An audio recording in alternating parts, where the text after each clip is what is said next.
हमारे साथ मौजूद हैं दो लोग, डॉक्टर शिल्पा पामेचा और राजेश लाहौटी जी। शिल्पा जी, आपसे शुरुआत करूंगा। कोविड-19 का ये जो इतना बेकार सा दौर गुजरा और उससे राष्ट्र और राष्ट्र के साथियों के पूरा विश्व समाज, उदयपुर भी उससे अछूता नहीं, उसमें बहुत लोगों ने सफ़र किया। इस दौरान आपके क्या अनुभव रहे? इस बुरे दौर में कोविड का जो दौर गया, बहुत ही बुरा और पेनफुल समय था। सभी के लिए था, सभी लोग दहशत में थे, डर में थे और काफ़ी परिवारों में बहुत कुछ क्षतियाँ हुई है और बहुत बच्चे, बड़े सभी बहुत बुरे दौर से गुज़रे हैं। भगवान न करे हम उदयपुर में या पूरे देश में या पूरे वर्ल्ड में ही ऐसा कोई समय दोबारा देखें।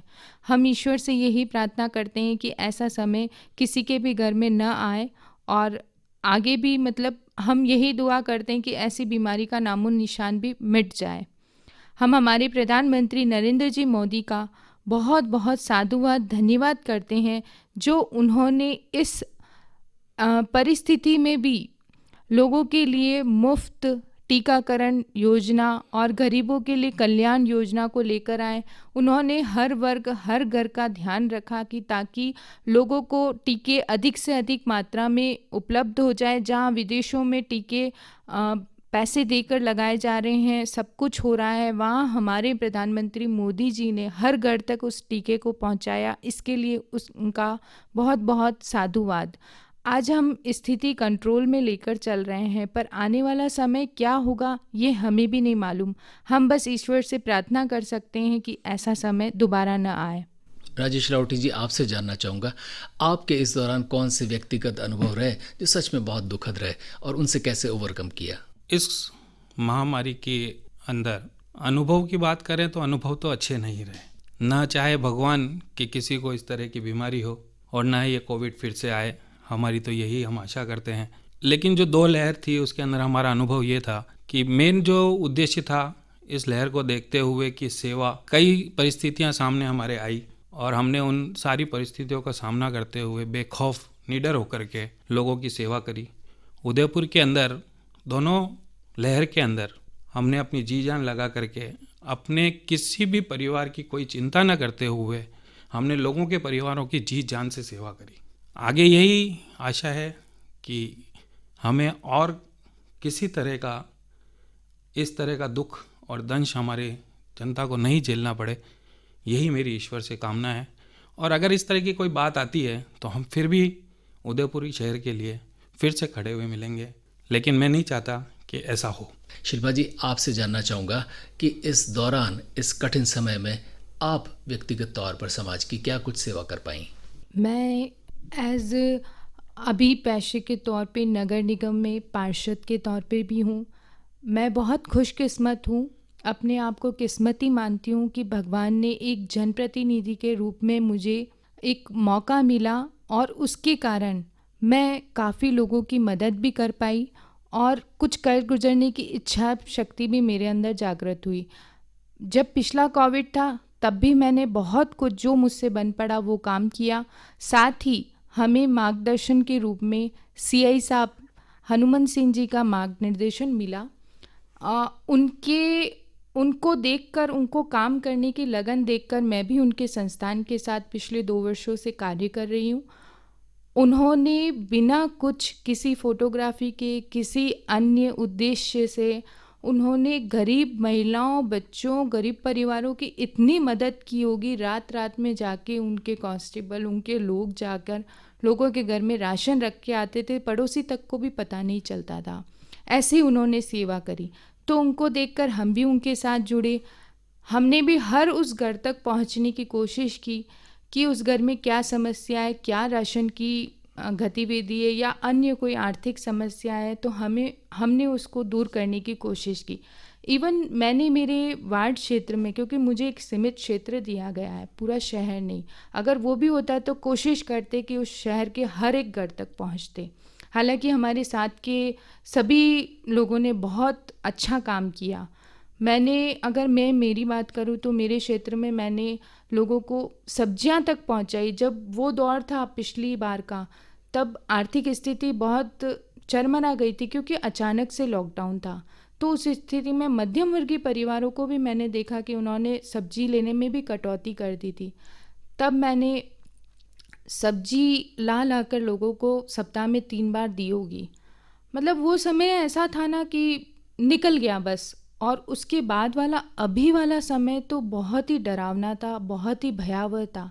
इसमें घर से निकलने में घर वालों को भी परेशानी हो रही थी कि आप बाहर जाओगे, ये करोगे, वो करोगे। और लोगों को भी डर था कि हम किसी से भोजन लेंगे, कैसा आ रहा है, क्या आ रहा है। फिर भी सीआई साहब के निर्देशन में और मतलब ये कहें कि मतलब यूँ था कि यार इन लोगों को कोई ना कोई तो चाहिएगा, कोई ना कोई तो मदद चाहिएगी, कोई ना कोई तो जाएगा। सब अगर ऐसे डर के बैठ जाएंगे तो कैसे काम चलेगा।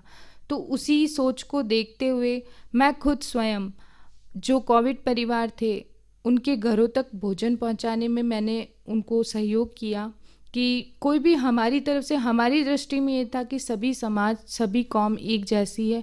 कोई भी परिस्थिति हो, अगर वो कोविड में है, उसके घर में कोई खाना बना नहीं सकता है या उसको राशन की प्रॉब्लम है, तो उसको वो चीज़ समय पर पहुंच जाए। तो हमने हमारी बनती कोशिश यही सब किया। इसके अलावा कई सारे मास्क भी बनवा कर दे दिए, सैनिटाइज़र भी दिए कि जो लोग फील्ड में हैं, बाहर जा रहे हैं, उन तक ये चीज़ें अपने आप पहुंच जाए, उनको किसी की शक्ल ना देखनी पड़े। और इसी के साथ मैंने एक काम और किया कि मेरे इधर बहुत सी लेडीज़ घर बैठ गई थी जो घरेलू काम करती थी। तो उनके लिए मैंने कपड़ा प्रोवाइड करके उनको मजदूरी दी ताकि उनको किसी की तरफ देखना ना पड़े। और फिर वो मास्क हमने गरीबों में और दूसरी जगह ज़रूरतमंद लोगों को बंटवा दिए। इसी तरह से हमने इस काम की रूपरेखा को अंजाम दिया। राजेश लाहौटी जी, आप क्या कुछ कर पाए? कोविड-19 की लहर आदरणीय हमारे प्रधानमंत्री जी नरेंद्र जी मोदी साहब ने जब हमारी लॉकडाउन की घोषणा करी थी, उसके कुछ समय पूर्व ही हमने एक अमर शहीद कुंवर प्रताप भारत संस्थान का 7 फरवरी को हमने ये संस्थान का रजिस्ट्रेशन करवाया था। कार्य तो हम उसके पहले से कर रहे थे इसके अंदर। और जैसे ही हमारा ये रजिस्ट्रेशन हुआ और एकदम से कोविड का हमारे हिंदुस्तान के अंदर आना हुआ, और इस दरमियान हमने लोगों की जन सेवा के अंदर सबसे पहले हमने ये सोचा कि अब ये लॉकडाउन हो गया है तो इसके अंदर कई सारे ऐसे बेरोजगार हो गए जिनके पास न खाने का था और न उनके पास कहीं नौकरी थी, न कोई कमाई का जरिया था। तो अमर शहीद कुंवर प्रताप भारत संस्थान की तरफ से हमने आदरणीय सीआई साहब हनुमंत सिंह साहब के निर्देशन के अंदर हमने भोजन वितरण का कार्यक्रम शुरू किया। ये अब 2020 की बात? 2020 के अंदर प्रथम कोविड जो आया था जब पिछले साल 20 के अंदर, और उसके अंदर हमने प्रतिदिन शुरुआत में 600-700 पैकेट से हमने शुरुआत करी थी और लगभग 7-8 दिन के अंदर ही 1500 पैकेट प्रतिदिन हम भोजन वितरण कर रहे थे। और लगभग 40 दिन के भोजन वितरण के अंदर हमने 74,000 भोजन के पैकेट हमने वितरण किए। 500 राशन किट जो हमने दिए सूखे, वो कई क्षेत्रों में जाकर के उदयपुर के करीब सारे वार्ड के अंदर जाकर के हमने वितरण किए। घर वाले भी बहुत रोकते थे कि कोविड में बाहर जा रहे हैं, कल को कुछ हो गया तो क्या होगा, लेकिन ये सब बातें उन लोगों को देख करके नगण्य थी कि कुछ नहीं होगा, जो होगा देखा जाएगा। संस्थान का साथ था, काफ़ी जने जुड़े हुए थे। आदरणीय सुल्तान सिंह जी जो हमारे संरक्षक हैं इसके, दिनेश जी भट्ट साहब जिलाध्यक्ष जी, पूर्व जिलाध्यक्ष जी, वो हमारे साथ थे। शिल्पा जी का साथ हमारे साथ था ही। अलका जी, हौसला तो दिनेश जी भट्ट साहब ने बहुत दिया हमें। उसके बाद अलका जी का साथ था हमारे पास। टीम थी पूरी। आदरणीय हमारे अध्यक्ष प्रवीण जी मारवाड़ी थे साथ में। उनको रात और दिन सुबह 60 बजे से घर से निकलते थे और रात की 10 बजे तक घर पे पहुंचते थे। घर वाले तो नेचुरल है कि 4 बातें कहेंगे ही कहेंगे कि क्या है भाई, इस तरह से क्या जाना और क्या आना, तुम थोड़ा बहुत संभलो। तो ठीक है, संभल जाएंगे, लेकिन पहले सेवा करेंगे। सेवा का जज्बात दिल के अंदर था। मुख्य रूप से मेरा व्यवसाय ट्रांसपोर्ट का है। ट्रांसपोर्ट के अंदर भी मैंने ट्रांसपोर्ट भाइयों के लिए जब गाड़ियाँ चलनी बंद हो गई तो वो भी होटल सारे बंद हो गए, किराने की दुकानें बंद थी, तो वो ड्राइवर भाई कहाँ से खाना खाए। 2 दिन 4 दिन 5 दिन तो उनके पास जो राशन था उन्होंने बना लिया। फिर वहाँ पर भी हमने एक निःशुल्क भोजन की सेवा शुरू करी। वो हमारा एक एसोसिएशन की तरफ से ही था जिसके अंदर हमने कार्य किया, लेकिन हमारा उद्देश्य जो था वो इधर की तरफ था कि पूरे, वो तो एक छोटा सा हिस्सा था, लेकिन पूरा उद्देश्य जो था वो उदयपुर को लेकर के हमने किया। और लगभग 74,000 भोजन के पैकेट हमने और 500 सूखे राशन किट हमने उस प्रथम कोविड की जो लॉकडाउन था यानी उसके अंदर 2020 के अंदर हमने किए। उसके बाद हमारे संस्थान ने दूसरी ज़रूरतमंद कार्य काफ़ी किए बीच बीच में। इस कोविड के दौरान क्या कुछ कर पाए? 2021 में फिर से अच्छा तो नहीं लगा कि फिर से कोविड आ गया, लेकिन आने के बाद फिर लॉकडाउन हुआ। संस्था ने फिर से सोचा कि हमें वापस इस जनसेवा को थोड़ा करना चाहिए। तो इस दरमियान हमने इस दरमियान में पिछले कोविड से और इस कोविड के अंदर कई सारी संस्थाएं आई जिन्होंने पूरे उदयपुर शहर के अंदर जिम्मेदारी ली। और हमारी संस्था ने सोचा कि हमने पहले पूरा उदयपुर शहर किया था, तो इस बार हमने अपना दायरा थोड़ा सीमित कर लिया, क्योंकि ये कोविड थोड़ा अलग किस्म का था, सेकंड वाला। और इसके अंदर हमने सेवाश्रम से लेकर के और हिरण मंगरी पूरा जो है उसका जिम्मा हमने लिया। और इसके अंदर हमने एक क्राइटेरिया ये रखा था कि हम निर्धन परिवार जो कोविड हो चुके हैं हम उनको फर्स्ट प्रेफरेंस देंगे। और जो हिरण मंगरी के अंदर निर्धन परिवार कोविड थे, इनको हमने लगभग 3800 पैकेट भोजन के सुबह शाम दोनों टाइम पहुंचाए और 30 राशन किट हमने शुरुआत में बनाए थे। फिर उसके बाद 24 मई को कुंवर प्रताप सिंह बारठ की जयंती पर, उनका शहादत दिवस और जयंती दिवस दोनों एक ही दिन है, 24 मई ही है। उस दिन हमने 103 राशन किट बनाए। आदरणीय सीए साहब के निर्देशन में हमने उनको वितरण किया। He is a great person, उनका कोई जवाब नहीं। इतना हेल्पिंग नेचर कि हमने जो भी कार्य किया वो सब उनके निर्देशन में किया। वो कहते ज़रूर हैं कि यार मेरा क्यों नाम लेते हो, मैं तो कुछ करता नहीं साहब, करते तो निर्देशन तो आप ही का है, करते हम हैं, ये हम मानते हैं। फिर उसके बाद उस राशन किट के अंदर हमने गरीबों को, कोरोना पॉजिटिव जो थे निर्धन, उनको दिए। और उसके बाद हमने अभी 12 मई को 101 राशन किट प्रताप जयंती और माँ लुंगमा हमारी माता रानी हैं, उनके तिथि पर हमने 101 राशन किट अभी और बनाए, जो भी हमने वही कोविड के जो निर्धन परिवार थे उनको वितरित किए। संस्था के अंदर भामाशाह की कोई कमी नहीं। कहते हैं ना कि आप एक हाथ दो, सामने वाला आपको 10 हाथ देगा। बस आपका उद्देश्य और आपके मन के अंदर एक भाव जो है वो सेवा का होना चाहिए। ये रेडियो लेक्सिटी है, हमसे रूबरू हैं डॉक्टर शिल्पा पामेचा और साथ में हैं राजेश लाहोटी जी।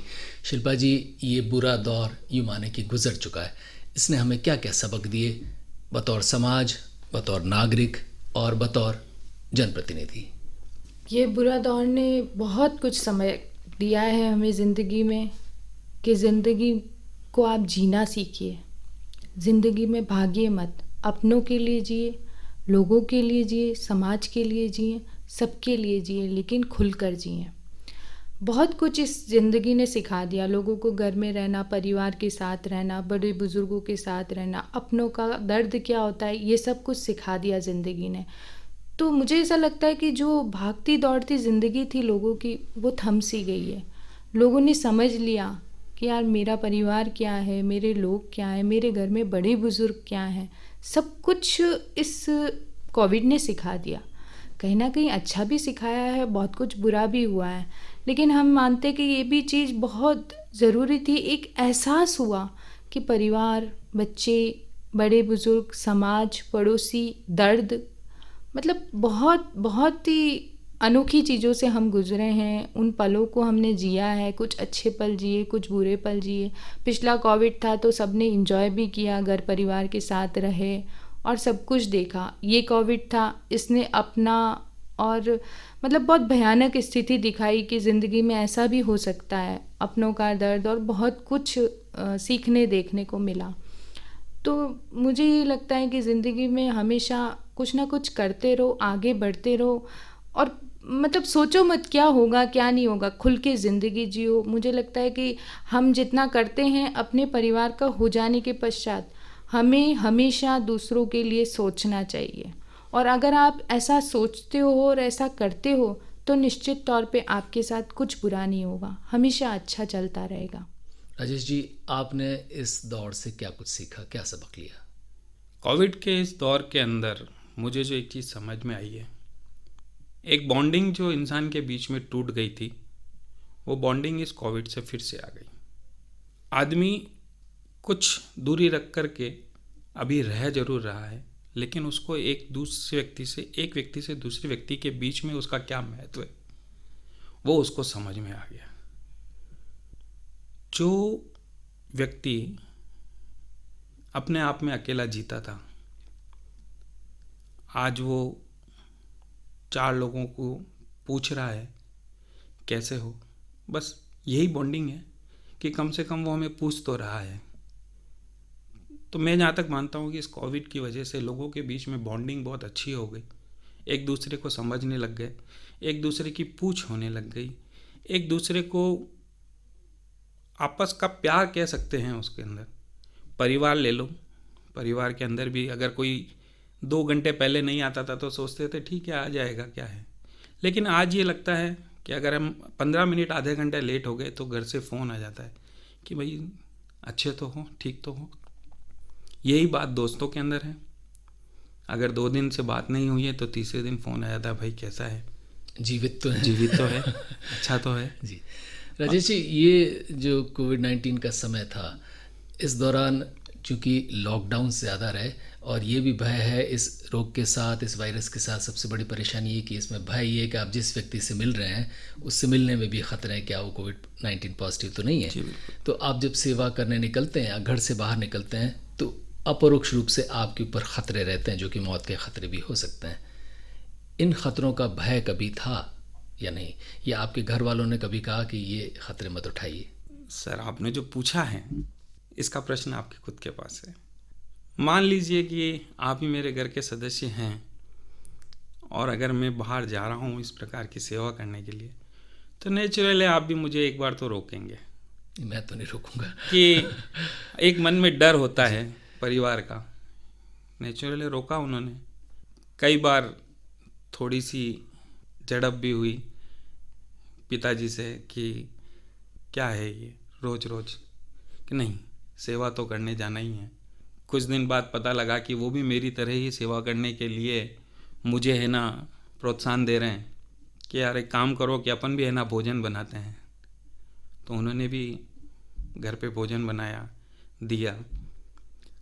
इस दरमियान में एक डर मन में सबके होता है, मेरे मन में भी था, मेरे साथियों के मन में भी था, लेकिन एक हौसला, एक बॉन्डिंग जो दोस्तों के बीच में हुई, उससे हमें इस डर के अंदर इसको पूरा मन के अंदर ये था कि हाँ कुछ नहीं होगा, और होगा तो हम सब साथ हैं।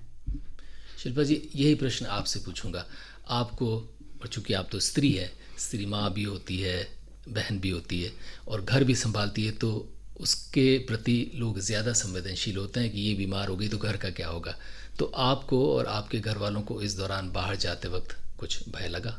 नहीं, मुझे मेरा हौसला घर से ही मिला, क्योंकि घर वालों का भी यही कहना था कि अगर घर में रह के कोविड हो सकता है तो बाहर रह के अगर अपन कुछ कर रहे हो जाएगा तो इलाज कराएंगे, क्योंकि इसका इलाज भी है, ऐसा नहीं है कि बिल्कुल इलाज नहीं। तो हम प्रिकॉशन के साथ में ही काम कर रहे थे कि भी सैनिटाइज़ करना है, गर्म पानी पीना है और सारी चीज़ें, और वही सारा प्रिकॉशन घर वालों के साथ भी था कि वो भी वो चीज़ें यूज़ करते। तो उस वजह से, और शायद कहीं एक पॉजिटिव सोच, हमने दिमाग पे कभी इसको हावी नहीं होने दिया कि कोविड हो जाएगा, कर जाएगा। कितनी बार ऐसा होता था कि आज इस व्यक्ति से मिल रहे हैं, सुबह वो पॉजिटिव है, फिर भी मन में ख्याल नहीं आया, क्योंकि था होगा तो इलाज कराएंगे। तो इस वजह से कभी ऐसा डर का माहौल नहीं रहा। और आज जिस संस्थान से मैं जुड़ी हूँ, अमर कुमार शाहिद भारत संस्थान, आप यकीन मानिए कि इस संस्थान ने अभी कोविड के समय में, जब सब लोग डरे हुए थे और मतलब किसी को पॉजिटिव हो जाए तो अड़ोसी पड़ोसी सब डर रहे थे, ऐसा है वैसा है। मैंने तो वो घर भी देखे हैं सिटी में, मैं सिटी की पार्षद हूँ, वहाँ तो मैंने ऐसे घर देखे हैं कि जहाँ कमरे भी अलग नहीं है। अगर परिवार में एक व्यक्ति हुआ है तो 10 उससे प्रभावित होने ही हैं। हमने कई बार कलेक्टर साहब को और उनको लिख के दिया भी कि सर इसकी कुछ व्यवस्था कराएं। इस बीच कुंवर शहीद पारट संस्थान ने चारण हॉस्टल में इसकी व्यवस्था कराई और बहुत ही अच्छी व्यवस्था कराई कि भाई जो भी कोविड व्यवस्थित आदमी हैं वहाँ आ जाए, उनको सारी सुविधाएं मिल जाएंगी, उनको सिर्फ घर से अपने कपड़े लेकर आना है और कुछ भी नहीं करना है। तो हम तो उस चीज़ को मानते हैं कि यार इस समय भी इन लोगों में भय नहीं था, पूरी टीम हमारे साथ काम कर रही थी और आदरणीय सीआई साहब का बहुत बड़ा इसमें निर्देशन था। मतलब वो नहीं डरे थे किसी के घर में जाना, इधर जाना उधर जाना, मतलब वो तो अपनी ड्यूटी के साथ में वो काम कर रहे थे, ऐसे ऐसे एरियो में जा रहे थे। और हमारा एरिया तो लास्ट टाइम बहुत तो हॉट एरिया था, कांजी का हाटा। तब मैंने तो खुद लोगों के घरों में डर देखा है, 2-2 दिन तक लोग नहीं सोए थे। जब इतनी भयानक स्थिति नहीं थी तब लोग बालकनी में टहल रहे थे, बाहर टहल रहे थे, डर व्याप्त था। वो स्थिति जिस दिन देखी थी ना, उस दिन लगा था यार अगर होना ही है तो कुछ हो जाएगा, बाहर निकल के कुछ करते हैं, जो होगा जो देखा जाएगा। तो वो दिन है। फिर सेकंड बार जब ये आया तब भी लगा कि नहीं, बाहर तो निकलना ही है, घर में तो बैठ ही नहीं सकते। और उसके बाद इस संस्थान का साथ 1 साल से हम साथ में काम कर रहे थे। अभी आपने मुझे प्रदेश अध्यक्ष का भी दिया और उसके साथ मुझे इसके कुछ उद्देश्य बताएं, जो देखकर मुझे लगा कि वास्तव में अगर हम इसके लिए कुछ काम कर सकें तो ये बहुत बड़ा काम हो जाएगा। कि आज ये संस्थान पूरे मतलब राजस्थान में जितने भी शहीद हैं उनको खोज कर ला रहे हैं, उनकी पूरी डायरेक्टरी बना रहे हैं। हमने कैलेंडर भी बनाए, लोगों में बांटे वो कैलेंडर कि राजस्थान में अब तक कितने शहीद हुए हैं। और ये है आगे की प्लानिंग में भी यही कि हम उनके स्मारक बनाएं, उनके लिए मतलब अलग अलग चौराहे बनाए, इस तरह से है। तो कोविड जैसी स्थिति में भी इस संस्थान ने कहीं तो जलाशयों को भरने का कार्य किया सहयोग से, कहीं पे खाने बांटे हैं और ऐसे ऐसे घरों में दिए हैं कि जहाँ पर सभी लोग पॉजिटिव हैं, आसपास वाले पूछ भी नहीं रहे हैं, तो उनको रात को अगर 10 बजे भी ज़रूरत है तो उनको घर जाके खाना दिया है। कहीं पे भी ऐसा नहीं देखा है कि ये नहीं करना है वो नहीं करना है।